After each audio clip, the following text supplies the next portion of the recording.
of how to broadcast to Facebook. Okay, there we Yeah. go. I'm just going to do the live transcript as well. Auto transcriptions, great. Looks good. And you can see my screen clearly, right, Derek?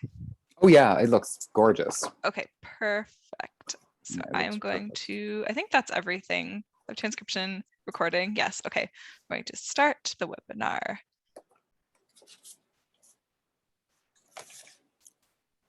Excellent. Hello, everyone coming in today.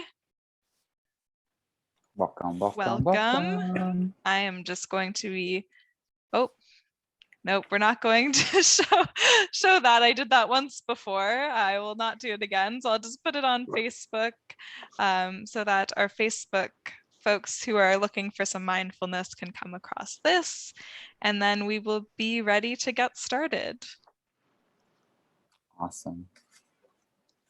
Thank you everyone for being here today. Happy Monday. Am I muted? No, I'm not muted. Good. Happy Monday.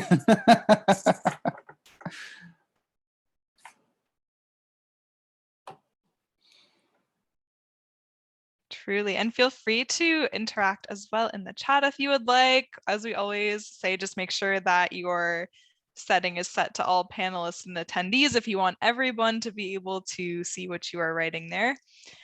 And then we've got our live captions too, which you can feel free to either turn off on your end, or you can change the font size as well. Awesome. Oh, good. It looks like we are all set for Facebook. So I'm going to reshare my screen and we will be able to get started. Here we go. Excellent. Okay, we're all set and it's only 12:02. We're right on it. So, okay, well, welcome everybody to another Mindful Monday. My name is Abby Lee Hallett. I am the Audience Engagement Coordinator here at the Art Gallery of Windsor, and I'm here with the lovely Derek Carl Bezos, the Special Initiatives Coordinator at the Art Gallery. And we're back for another mindful moment for us to just take a pause on a day that's traditionally very, very busy and can feel stressful, and just take a little bit of extra time to look and listen and relax and appreciate some art today. So we'll be able to hopefully take some time in this half hour to gather together and connect with others and ourselves as we go through one work from the gallery's collection today that Derek will take us through. And before we begin, again, especially for an event that is so focused on grounding ourselves and being aware of our surroundings, it is always important to be aware, excuse me, of the land that we are on, and to take that knowledge with us and to continue to learn about it, not only in this moment, but going forwards, to continue to learn and unlearn. So I'm going to read out our land acknowledgement today. While this program is happening digitally, today I want to acknowledge that I am physically situated on Anishinaabe territory, the traditional territory of the Three Fires Confederacy of First Nations, comprised of the Ojibwe, the Odawa, and the Potawatomi. Today, the Anishinaabe of the Three Fires Confederacy are represented by Walpole Island First Nation. We want to state our respect of the historical and ongoing authority of Walpole Island First Nation over its territory. Okay, so now that we listen to that and are going to take that piece with us, we're going to get into our meditation, which I am fortunate enough to lead for this week. So wherever we are, just going to start off by getting a nice, comfortable seat of our choice. If we're in our bed, lying down, that's okay too. Get nice and comfortable. And when you found a position that feels comfortable to you, going to gently close the eyes And take a nice deep breath in through the nose and out through the mouth.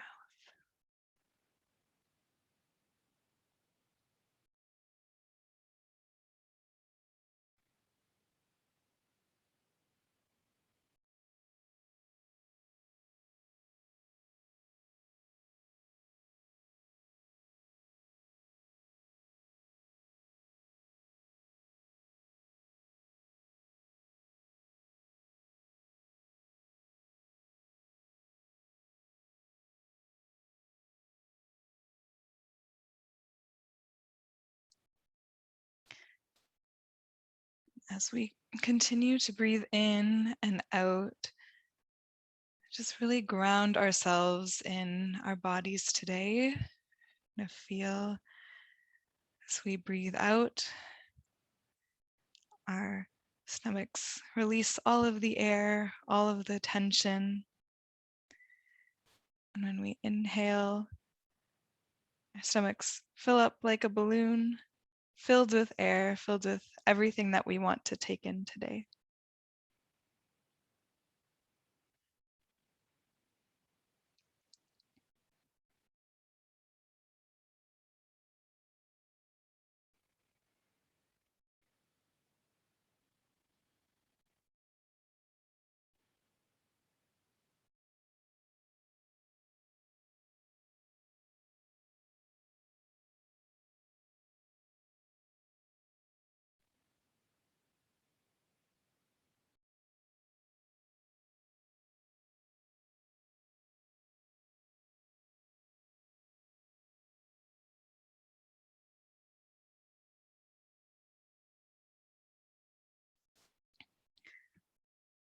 Now, as we continue to breathe in and breathe out,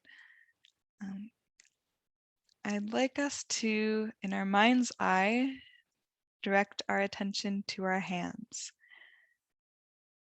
They might be palms up or palms down, depending on what we're looking for today. And with our next cycle of breath, I'd invite us to flip our palms upward if we'd like to invite something in that we're looking for. This could be something we're looking for today, tomorrow, or throughout our week.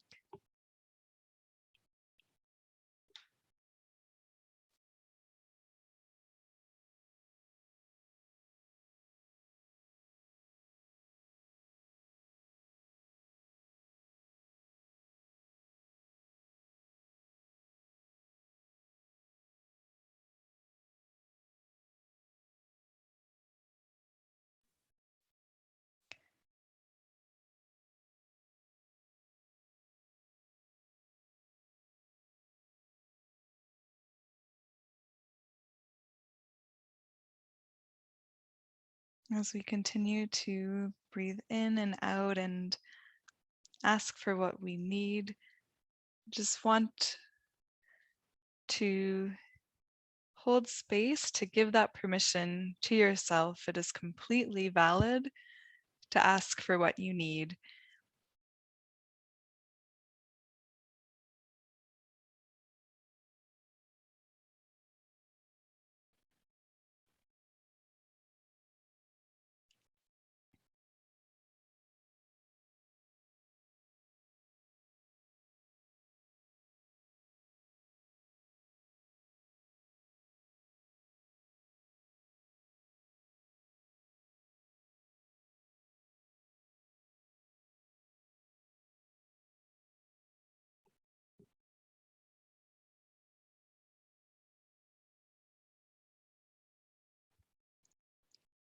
And with our next cycle of breath, with our next exhale, now that we've asked for what we need, we're going to take our hands that have done the asking today, we're going to place them over our heart, which can also be a very grounding feeling to kind of feel our chest rise and fall with each breath.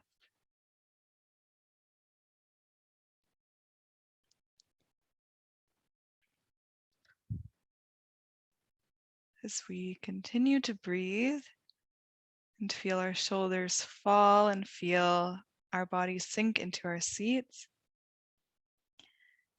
we're going to think of what we've asked for today and consider it done, and give ourselves some love for being brave enough to ask for what we need, because it's not always easy to do.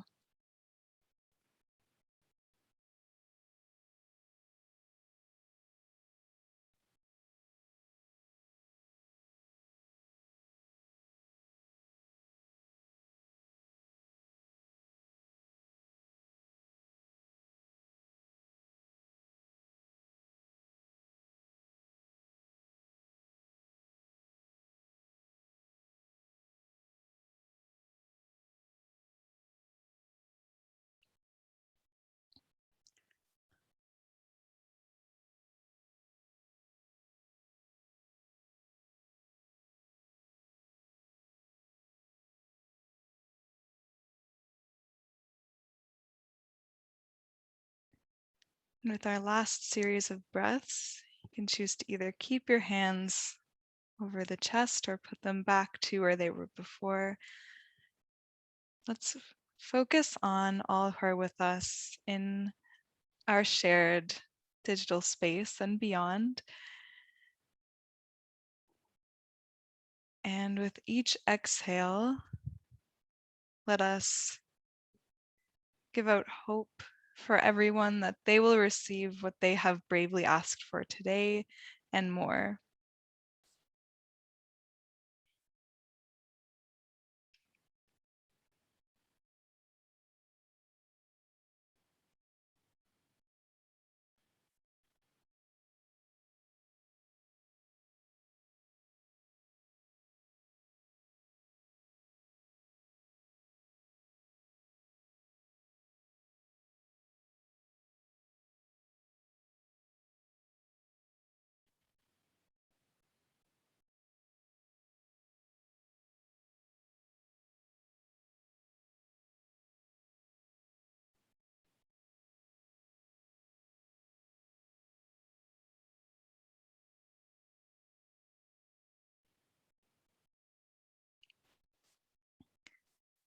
And now, as we begin to gain awareness of our surroundings again, and start to slowly open the eyes, I invite us all to get our bearings, allow our breath to return to its natural rhythm. Take a nice stretch if you need, like Derek is doing. I think I'm going to do that as well. And let's get back to kind of where we were before to go on to the next phase of our time together today. I'm going to thank you all for joining me in this meditation, and I'm going to turn it over to Derek for the next part. Oh, thank you, Abby Lee. That was dreamy. And thank you, everyone, for being here to share in this moment all together, extended moment all together. I want to thank Abby Lee for introducing me earlier. I am Derek Carl Bizzo. I use they, them pronouns exclusively, and I am your special initiatives coordinator at the Art Gallery of Windsor. And I wanted to say there was this nice little moment where you said, you know, holding that space where wishing each other that each of us gets what we want and what we've bravely asked for today. And I had this little vision of us sitting in a little circle, even though we're in this little Zoom meeting, and just turning to each of you being like, may you be blessed, and may you be blessed, and may you be blessed, may you be blessed. It was a really nice feeling. And, you know, you got me into that space. So thank you for that. That was really lovely. And where I want to take us today is here. So this is the work by Stephen Andrews that's Untitled from 2001. And to just take a moment for all of us to take our own moment to look at this image. And I'll ask you, and if you want to share what your answer is in the chat, you're welcome to, or just to have this pondering in your mind, is what do you notice when you look at this image? And what do you wonder as you look at this image? And we'll just take our little bit of time that we have here just to look at this image in its fullness before taking a closer look and going into the image, so to speak.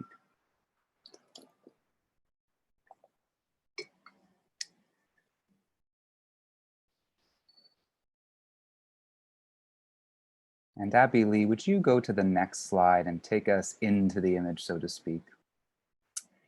So this work by Stephen Andrews was chosen today to both feature this element of fire so dominant in this image, as well as to commemorate this very special month of June as Pride Month.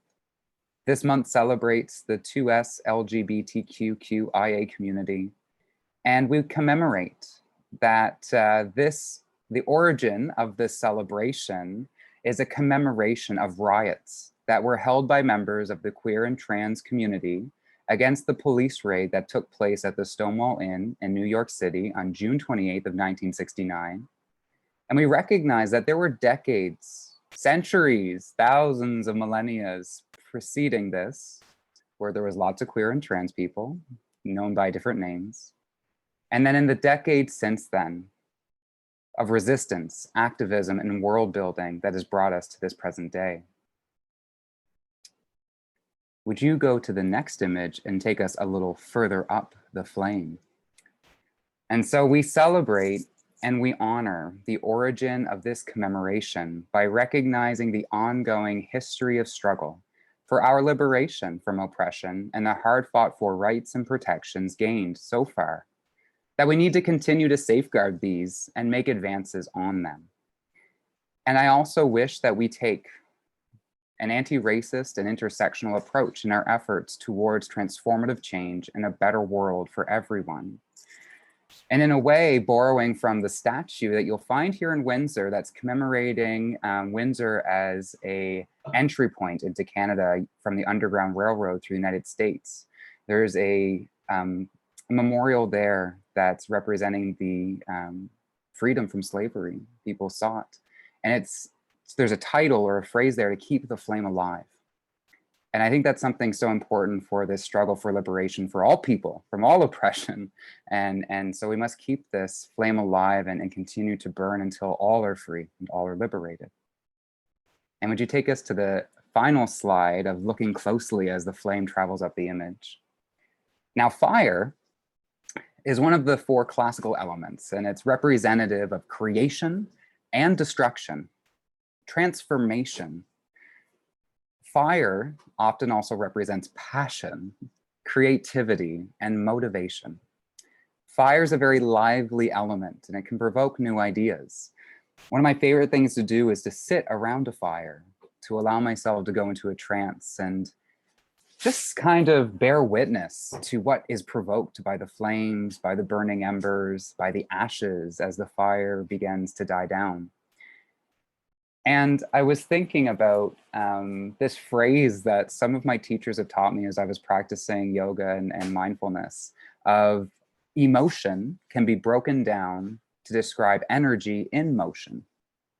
And as you had us focus on both what we want and what we need, to ask for it, and then to be thankful that we took the time to ask for it and to kind of say, you know what, I've asked for it, I'm going to be thankful now and I'm going to move on to the rest of my day.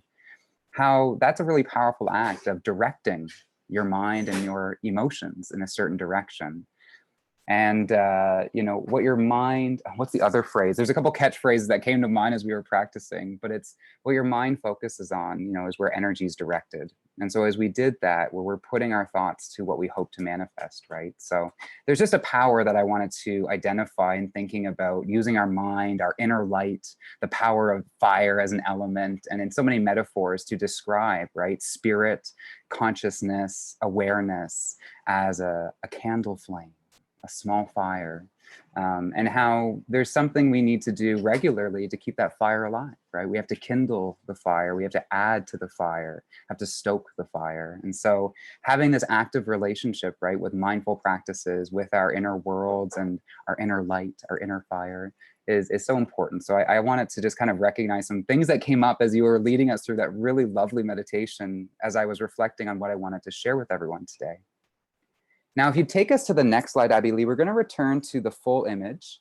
And I actually wanted to share, just some little stories about this work. Where does it come from? I had so many questions. I wondered so much when I first looked at it.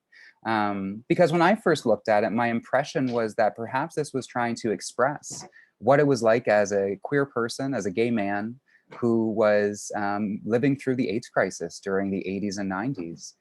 I couldn't imagine communities dying, right? Like so many people in the community being affected by this disease and then no longer there. It would feel like the world's on fire. And David Wojnarowicz, who's one of the most reputable artists as someone confronting this crisis in their artwork, actually had a stenciled image of a house on fire to try to capture what it felt like to be alive in that moment. And so I thought, whoa, this is such a powerful image, I think expressing that. But boy, was I wrong. When I actually looked into the image, talked to Stephen Andrews himself, this was a turning point in his life where he was going through a transformation of sorts. And so I want to share that story a little bit with you today and see maybe if you wondered some of the same things I wondered and what you may think by the end of this little bit of storytelling that I'd like to take us on. So this artwork was shown in an exhibition of Stephen Andrews' works that was titled Likeness. And it was actually hosted at the Art Gallery of Windsor from June 23rd to September 16th of 2001. Almost 20 years ago, oh my gosh. Oh my gosh, 20 years ago. Sorry, just having a moment appreciating that's 20 years ago. The exhibition was described as offering an opportunity to see Stephen Andrews' evolving considerations of the genre of portraiture, bringing together new pieces as well as drawings and bookworks that were from the late 1980s. The artist, Stephen Andrews, draws on such diverse sources as Renaissance drawing, Japanese woodblock prints, and ecclesiastical stained glass newspaper photographs, and in the most recent work that this piece, Untitled, is from, cinema and cinematography. So some of the earlier works that were exhibited in this exhibition, such as the series Facsimile from 1991 to 1993, are described as involving a ceremony of grieving and of making memorials. And spontaneously, I grabbed the image I have of this artwork that's inside a publication of it that I have at home. So you can see here, there's 147 portraits that Stephen Andrews made for this series, Facsimile. And they're graphite and oil on beeswax. I'll give you a close-up. Woo! And then disappear. Woo! So just a little taste of what it is. You can always Google it if you're really interested. But I wanted to give you an idea of just like this beautiful work. And these portraits, 147 portraits, were actually pictures that were based on the Proud Lives memorial columns that were published in Extra magazine, which was a queer-centric focused magazine. And this particular work was a part of a larger meditation on appearance, reality, memory, time, love, intimacy, and representation. And I think it's also important that these portraits in the Extra magazine were one of the few places where these people were really honored for who they were in their life after their death. So often in contemporary culture still today, our lives are not honored by popular news magazines or obituaries, not always capturing our full lives and all of who we are and were. And so this artist's work really was trying to give that honor, right, to those people. And I want to recognize that special role that I think he played and other artists did doing that at that time particularly.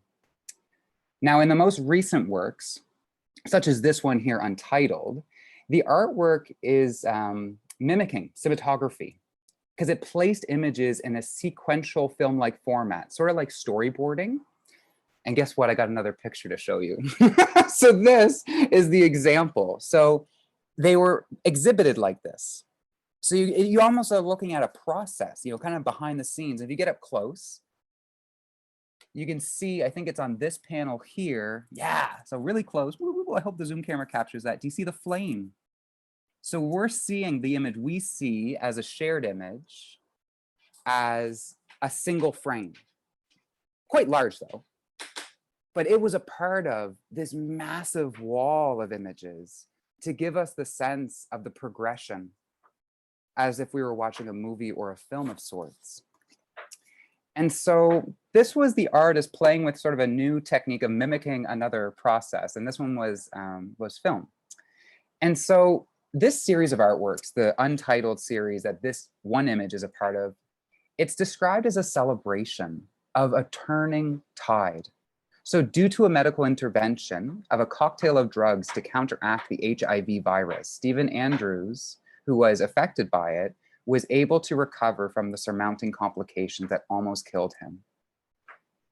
But at the same time that he came back to life, he had already lost his beloved partner, Alex Wilson, his studio mate, Robert Flack, and so many friends and peers. So this work really marks a process of coming back to life and finding new direction and new meanings. And the mimicking of cinematography is very special because at this time in his life, Stephen Andrews had a new partner who's a filmmaker, John Grayson. And so his use of cinematography or the mimicking of cinematography was a bit of an ode to his new lover and new partner, as well as recognizing this was a revival of his art practice. He was giving more time than he thought he had to do his work. And so in the exhibition catalog, this is where I'd like to end it, is actually sharing something from the original catalog. So Annette Hertig describes Untitled, The End, first part of the second half, The Future, as a celebration of that was then and this is now. So the image of the crowd is seen set on fire, burning, and then reduced to ash, signaling an ending. But the end here is also a phoenix-like revival, a new beginning, a new way of working, and a new and unexpected phase of life. So Stephen Andrews found himself as a modern-day Lazarus, having come back from near death, and his improving health, and a reworking of his notion of what tomorrow meant. Annette Hertig ends her essay by sharing a poem by Anne Carson titled TV Men, Lazarus, which Stephen Andrews actually recites in the work that we're viewing today. So while it was being viewed, you could hear this poem being read by Stephen Andrews.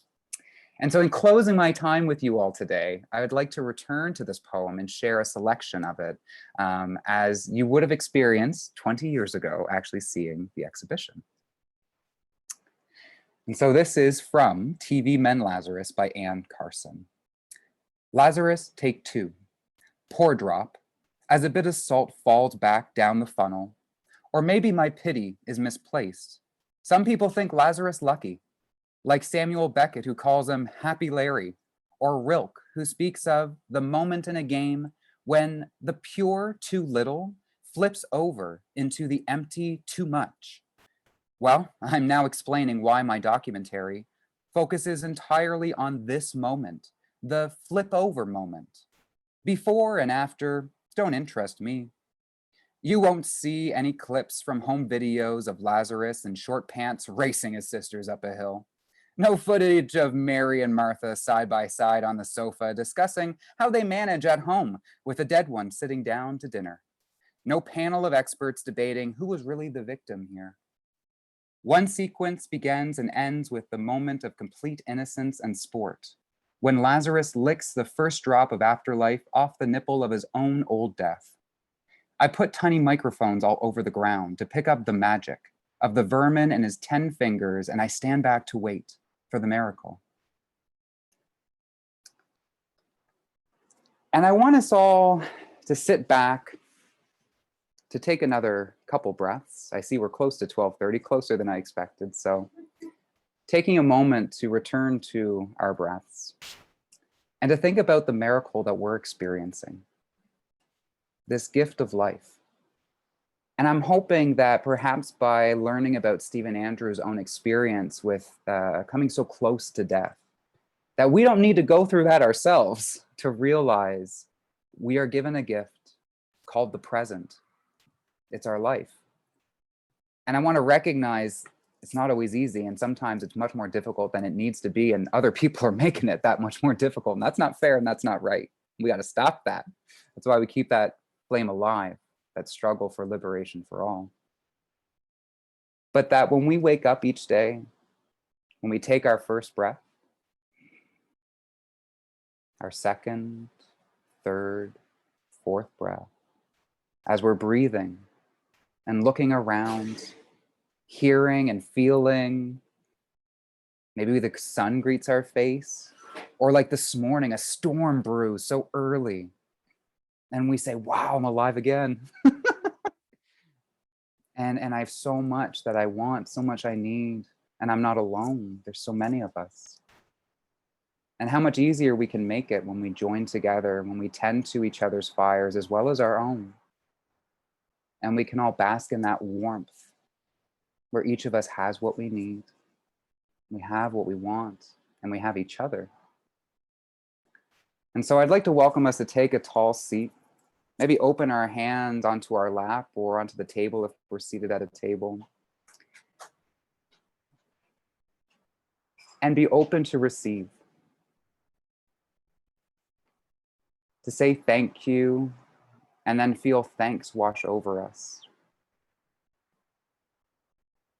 And I want to say thank you to each of you, and I hope you can receive my little heart burst of thanks for sharing this time together on this Monday, and for sharing this time together hopefully again in a couple weeks.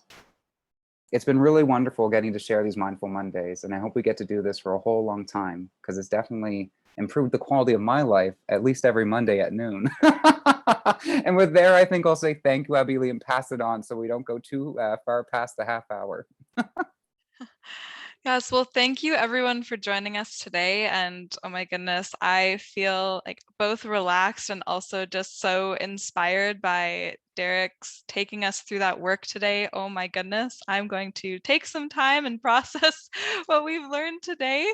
But I hope folks, for those who are joining us either on Facebook Live or on Zoom, we hope that you had an engaging experience, you feel some comfort, some mindfulness, and do feel free if you have some time at noon to join us for the next Mindful Monday, which I am checking the calendar. It will take place on June 28th, also at noon. So thank you very much, everyone, and we wish you a wholehearted rest of your week. Take good care, everyone, and stay well.